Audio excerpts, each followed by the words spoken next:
기준 업, 기분 업, 기운 업. 김종대의 뉴스 업. 오늘 하루 관심을 끌었던 뉴스업만의 시선으로 살펴보는 시간입니다. 킹마우스 임경빈 작가 어서 오세요. 안녕하세요. 네. 제가 아직 자기소개를 안 했는데 한 말씀 하라는 눈치를 주셔가지고 네. 잠깐 당황했었는데요. 네. 제주땡님 저도 반갑습니다. 네, 항상 우리가 이런 분들 때문에 이 배터리가 충전되는 거 아니겠어요? 그럼요. 제가 오늘처럼 이 빨간색 옷을 입고 왔을 때는 예. 오늘 좀 제대로 텐션을 올려보겠다 이런 각오를 다지고 왔다 예. 생각하시면 되겠습니다. 아, 그렇군요. 네. 아유, 제가 따라가기 힘들 것 같아요. 오늘 기대하셔도 좋습니다. 네, 첫 번째 이슈는요? 자, 오늘 첫 번째 이슈 네, 상속세만 11조입니다. 11조. 네. 고 이건희 삼성그룹 회장의 유가족들이 이제 앞으로 내야 될 주식 상속세가 네. 오늘 최종적으로 확정이 됐는데요. 네. 무려 11조 366억 원입니다. 아, 그렇군요. 야, 저는 이런 숫자를 과연 이게 보고도 약간 믿기지 않는 숫자죠. 이게 뭐 이제 예산안 심의할 때나 이제 볼 수 있는 엄청난 숫자인데 예. 이게 용인 에버랜드 토지 뭐 이런 한남동의 이제 주택 이런 부동산 유산은 빼고 네. 주식만 가치를 계산한 그 세금입니다. 네. 오늘 주식시장의 종가 기준으로 봤을 때 고 이건희 회장이 보유하고 있었던 그 주식의 총 평가액이 얼마냐면 예. 22조 1,070억입니다. 아하. 여기에다가 이제 최대 주주다 보니까 그러면 이제 할증을 20%를 붙이고요. 네. 거기에 대해서 상속세율 최고세율 구간으로 했을 때 50%를 붙이게 되는데 네. 그렇게 매기고 예. 그리고 이제 그 유가족들이 자진 신고를 한다. 세금 예. 자진 신고를 한다는 계산하면은 이제 공제를 한 3% 정도 할인을 해줍니다. 예. 그거 했을 때 한 11조 원 정도 나오는 걸로 나오고 아. 워낙에 뭐 내야 될 세금 액수 자체가 크기 때문에 예. 아마도 한 번에 납부하기는 힘들 거고 5년 동안 나눠서 내지 않을까. 예. 그러면 매년 한 2조 정도 내는 그 정도가 될 것 같습니다.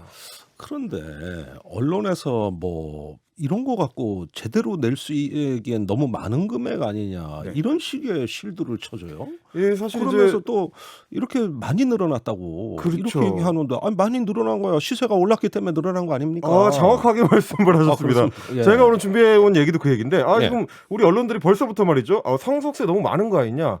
예. 진짜 제가 한마디로 하면 정말 별 걱정을 다 하십니다. 정말. 아니, 네. 저 자산을 20조 원을 물려받으면서 이제 상속세를 절반 정도 낸다. 네. 이런 것까지 그렇게 걱정을 해주실 정도로 한가한지를 잘 모르겠는데 네. 이게 이제 그런 얘기는 할 수 있습니다. 상속세가 워낙 무거우면 중소기업이라든지 이제 중견기업 같은 경우는 좀 부담이 클 수가 있어서 예. 이게 이제 기업의 연속성에 좀 문제가 생길 수 있다. 예. 이런 걱정을 할 수 있는데 예. 삼성처럼 한국의 최고 재벌 아니겠습니까? 네. 거기서 세금 내는 걸 가지고 걱정을 해줘야 될 정도인지를 잘 모르겠고 좀 전에 우리 선생님께서 좀 진행자께서 지적을 해주셨다시피 예. 이 내야 할 세금이 한 그 이건희 회장의 사후에 한 2달 동안에 6천억 정도가 늘어났대요. 아. 왜 늘어났느냐? 그만큼 주식 가치가 올랐기 때문에 늘어난 겁니다. 아하. 그러니까 물려받을 돈이 많아졌으니까 세금도 많아진 건데 예, 그러면 늘어난 건 잘 된 거죠. 그러니까요. 어쨌든 물려받는 재산 많아졌다는 얘기인데 아니, 오히려 세금 많아진 그것만 봅니까? 오히려 축하해줘야 될 일이 아닌가 싶긴 한데 네. 이게 이제 왜 그 주식 가치가 높아졌는지도 같이 좀 봐야 되는데 네.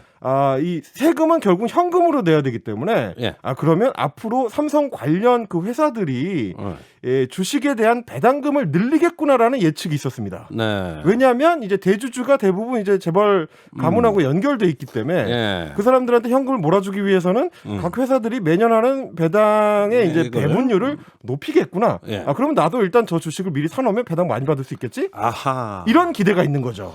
야, 이건 참 가슴 아픈 얘기네. 사실 그런 짓 하면 안 되는 거잖아요. 원래는 안 되는데 자신의 어떤 자산 상속을 위한 어떤 과정 중에 하나라고 이제 보는 분들이 있으니까요. 예, 그러니까 그 과정에 편승해서 나도 돈 벌어보자 해서 주식값이 올라갔다. 네. 이거 별로 건강한 자본주의 같지 않아요. 그거에 대한 평가는 저는 따로 안 하겠습니다. 네, 예, 그래요. 자기 돈으로 하는 거니까. 근데 네. 이제 물론 문제는 한국 원래 재벌 기업들이 배당금이 짜기로 유명하거든요. 네. 배당을 잘 안 해주기로 유명한데 이 승계하는 시즌만 오면 그렇게 배당이 많아집니다. 아니 우리나라에 이제 삼성 같은데 대기업들 회계부정 회계비리 별로 없어요. 그렇죠. 오로지 부정이 발생할 땐 승계 문제가 생길 때입니다. 네, 그래서 이제 대부분이 거기서 생겨요. 오너 가문을 챙겨주기 위해서 그래서 이제 배당이 늘어날 것이다라는 전망이 있고 그거에 맞춤을 하듯이 삼성은 내년 1월에 새로운 배당 규모하고 네. 추가 환원 계획을 이제 밝히겠다 이런 얘기가 나왔습니다. 예. 이래저래 주식 보유자들의 주식 가치가 업돼서 그분들 아마 기분이 좋으실 것 같고요. 네. 국세청 입장에서는 들어올 세금이 업된 네. 이런 업되는 뉴스 되겠습니다. 참 이게 업되는 뉴스군요. 예, 뭐 업되면 하여간 그 자체는 좋은 겁니다. 뭐 그 국고가 성격이 든든해지는 문제지. 거니까요. 네. 예, 두 번째 이슈 전해주시죠. 자, 코로나19 중증 환자 병상을 지금 속속 확보하고 있다는 소식입니다. 네. 오늘 삼성 서울병원에서 발표를 했는데 중증 환자의 전담 치료를 할 수 있는 병상을 12개를 추가로 확보를 해서 앞으로 이제 20개를 운영하겠다 이런 계획을 발표를 했는데 네. 이거는 이제 뭐 삼성 서울병원에서 선의를 발휘해서 발표를 한 건 아니고요. 예. 정부가 최근에 이제 삼성 종합병원의 이제 상급 종합병원들 예. 대형 병원들에 대해서는 전체 병상 수의 1%를 중환자 전담 병상으로 이제 지정을 해라. 예. 이런 행정 명령을 발동을 했는데 예. 삼성 서울병원 같은 경우는 총 병상 수가 1,985개입니다. 예. 그러니까 1%를 적용하면 20개의 병상을 확보해야 되는데 예. 딱 맞춰가지고 20개를 확보했다고 오늘 발표를 했습니다. 이게 정말 애누리 없이 덤 없이 딱 20개. 이게 그러니까 마지못해 하는 것 같은 느낌이 들어요. 약간 정없어 보이긴 하죠. 이게 한국적 예. 정서에 뭐 좀 얹어주면 안 됩니까? 한 두세 개 정도 더 얹어줬으면 좋겠다 참네. 싶긴 한데 아무튼 그렇게 해서 이제 삼성병원에서 병상이 추가 확보가 됐고요. 예. 앞으로 이제 소위 이제 빅5라 그러죠. 뭐 네. 세브란스라든지 아산병원이라든지 이런 큰 병원들도 속속 그 1% 룰에 맞춘 병상을 준비할 걸로 보입니다. 조금 그러면은 한숨을 돌릴 수 있는 그런 상황이 될 것 같습니다. 좀 사정이 나아지는 겁니까? 일단은 급한 불은 끌 수 있게 됐습니다. 최근에 이제 정부 당국에서 나온 얘기에 따르면은 예. 수도권이 지금 워낙 중증 환자 병상이 부족해가지고 한 10개 정도밖에 안 남았다. 예. 이런 걱정이 있었는데 그거는 조금 해소를 할 수 있을 것 같고요. 네. 하지만 이제 결국에는 코로나19 확산세가 얼마나 빨리 잡히느냐.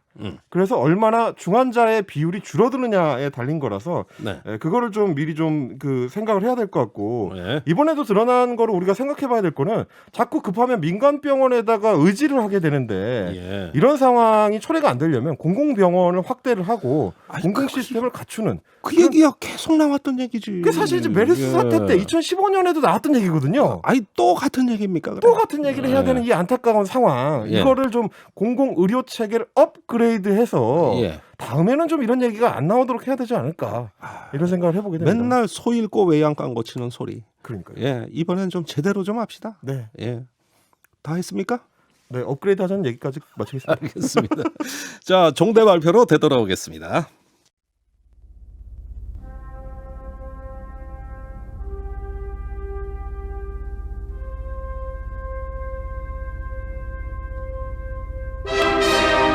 종대 발표. 한국방송 최초 스몰 데이터 기반 청취자 선정 검색어 종대 발표. 뉴스업은 공장에서 뉴스를 찍어내지 않습니다. 우리는 더 나은 현실을 꿈꾸지 않을 수 없죠. 퀵마우스와 뉴스업 제작진이 고른 더 나은 미래를 위한 대안적 상상의 검색어 대결 시간입니다. 자, 오늘도 뜨거운 대결을 한번 펼쳐보겠습니다. 퀵마우스 골라온 검색어 뭡니까? 제가 오늘 골라온 비장의 검색어는 네, 방조제 품앗이. 방조 제품 맛이. 이 검색어를 내밀었더니 우리 밖에 계신 스튜디오에 계신 그 정 PD께서 예. 그걸로 괜찮겠어? 라는 저를 약간 비웃는 듯한 그런 대응을 해주셨는데요. 예. 지지 않을 겁니다 오늘. 한번 들어보십시오. 거기서 정 PD가 거기서 왜 나옵니까? 어쨌든 계속하세요. 네. 인도네시아의 이제 수도가 자카르타인데요. 예. 여기가 지금 굉장히 위기에 처해 있습니다. 네. 매년 7cm에서 한 13cm 정도씩 자카르타 북부 지역에 이제 지반이 가라앉고 있습니다. 그 희한하네. 그야말로 이제 침몰 중인데 예. 이 원인은 뭐 그렇습니다. 일단 기본적으로 이 자카르타의 지반 자체가 예. 모래가 퇴적돼서 쌓여 있는 지반이기 때문에 그렇게 단단한 아하. 지반은 아닌데 예. 게다가 이제 도시가 오래 그 유지가 되고 인구수 자체가 워낙 많기 때문에 예. 지하수가 많이 유출되는 문제가 있었습니다. 네. 그래서 결국 지반이 가라앉는 거를 막기 위해서 방조제를 바다 바깥쪽에다가 크게 짓자라는 프로젝트를 추진하고 있었는데 네. 다른 데도 아니고 한국의 농어촌 공사에서 나서가지고 예. 새만금 방조제 기술을 그 설계 과정에서 도입을 해가지고 예. 이번에 그 계획이 지금 완성이 됐다고 합니다. 이걸 두고 저는 동아시아의 두 나라가 서로 손을 맞잡은 방조제 품앗이다. 예. 이렇게 얘기를 좀 드리고 싶고요. 아하. 이 워낙에 자카르타 자체가 지반이 약하기도 하지만 예. 이 인구가 전체적으로 상수도를 제대로 좀 갖추지 못하고 있는 상태라 예. 65%만 상수도를 쓴답니다. 예. 그러니까 나머지 사람들은 지하수를 뽑아 올려가지고 써야 되는 거죠. 예. 그래서 지하수가 많이 빠져나가면서 지반이 가라앉는 문제가 있고 추가로 뭐냐면 기후 변화 때문에 자카르타 북부 해안 지역의 이 해수면이 계속 높아지고 있어가지고 네. 이미 2007년부터 바닷물만 들어오는 만조 때가 되면은 이게 뚝을 넘어서 물이 아하. 넘치는 예. 이런 문제가 있었다는 거예요. 아하. 그러니까 결국에는 기후 변화와 인간들의 이 욕심 두 가지가 만나서 빚어진 문제인 건데 예. 이걸 막기 위해서 새만금 방조제 팀이 나섰다. 아하. 근데 이걸 뒤집어 생각해 보시면 새만금 방조제는 원래 바닷물을 막아가지고 예. 땅을 넓히려고 했던 프로젝트거든요. 예. 근데 자카르타는 거꾸로 바닷물을 막아가지고 땅을 지키려고 하는 프로젝트입니다. 아하. 이게 이제 30년 만에 바닷물을 우리가 극복할 수 있다고 자신했던 인간들이 정반대의 상황을 맞이하게 된 예. 이런 걸 생각했을 때 이번 그 방조제 품앗이 프로젝트를 계기로 해가지고 네. 기후 변화라든지 자연에 맞서려고 하는 인간들의 어떤 그 잘못된 생각들에 대해서 네. 같이 좀 고민해 볼 수 있는 아하. 그래서 방조제 품앗이가 지구를 위한 품앗이가 될 수 있는 계기가 되면 좋겠다. 알겠습니다. 그런 의도로 준비해봤습니다. 별걸 다 품앗이하네요. 예. 예. 자, 우리 제작진이 고른 검색어는 재활용 약속 편지입니다. 재활용 약속 편지. 이게 강릉의 영곡 초등학교에서 벌어진 일이에요. 180명, 188명밖에 안 되는 작은 초등학교인데 이 학생들이 자발적으로 음료수 만드는 회사에다가 편지를 쓰기 시작했습니다. 코카콜라, 롯데칠성, 해태음료뿐만 아니라 우리 환경부까지. 내용이 뭐냐면은 라벨에 접착제를 조금만 발라서 병뚜껑과 몸체 플라스틱 재질을 같게 해서 재활용이 쉬운 페트병을 만들어 달라 이 얘기죠. 이런 내용이 들어 있었고요. 또 이 편지를 어떻게 썼는가를 사유를 알아보니까 거북이 코에 빨대가 박힌 모습. 아, 그 유명한 사진 있죠. 예, 그걸 보고 충격을 받아서 학생들이 모여들어 편지를 쓰자 이렇게 된 겁니다. 플라스틱을 줄이자. 예. 그렇습니다. 플라스틱 쓰레기가 산처럼 쌓이고 재활용에도 큰 돈이 들어간다는 뉴스를 봤다. 이런 내용입니다.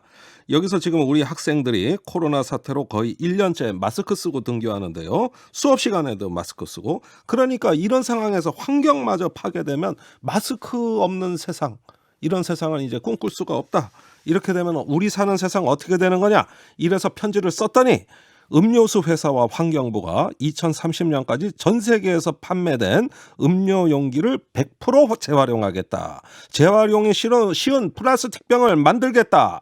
포장재 문제도 개선하겠다. 이런 약속을 해가지고 손편지로 다시 학생들한테 답장을 보냈습니다.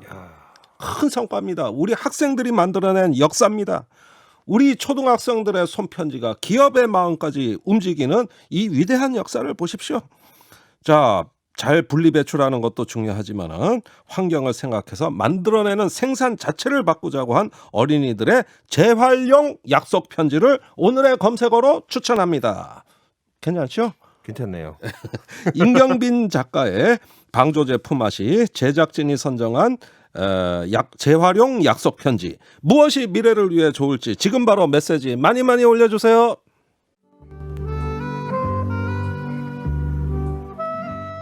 종대 발표에 참여해주시는 분들께 타리타리 느타리 버섯을 키울 수 있는 키트를 드려요.